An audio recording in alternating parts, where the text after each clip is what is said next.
Assalamualaikum warahmatullahi wabarakatuh. Nama saya Pipit Anissa Wulandari dari kelas A Prodi Bisnis Digital. Di sini saya akan memaparkan fungsi dan kedudukan bahasa Indonesia.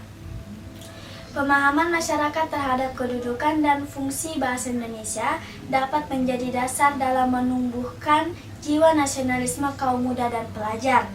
Dalam hal ini, bahasa Indonesia diketahui mempunyai dua kedudukan, yaitu sebagai bahasa nasional dan bahasa negara. Dalam kedudukannya sebagai bahasa nasional, fungsi bahasa Indonesia adalah sebagai lambang kebanggaan kebangsaan, identitas nasional, alat perhubungan antar warga, antar daerah dan antar budaya, serta alat pemersatu suku, budaya dan bahasa di Nusantara.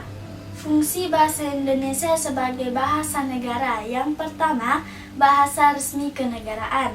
Maksud dari bahasa Indonesia sebagai bahasa resmi kenegaraan adalah bahwa bahasa Indonesia dipakai di dalam kegiatan-kegiatan resmi kenegaraan seperti upacara, peristiwa, dan kegiatan kenegaraan, baik dalam bentuk lisan maupun dalam bentuk tulisan. Yang kedua, bahasa pengantar dalam pendidikan.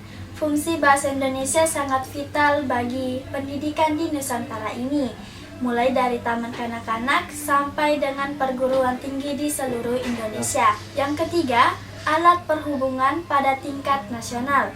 Dalam hal ini, fungsi bahasa Indonesia dipakai bukan saja sebagai alat komunikasi timbal balik antar pemerintah dan masyarakat luas, dan bukan saja sebagai alat perhubungan antar daerah dan antar suku, melainkan juga sebagai alat perhubungan di dalam masyarakat yang sama latar belakang sosial budaya dan bahasanya. Yang keempat, alat pengembangan kebudayaan, ilmu pengetahuan, dan teknologi.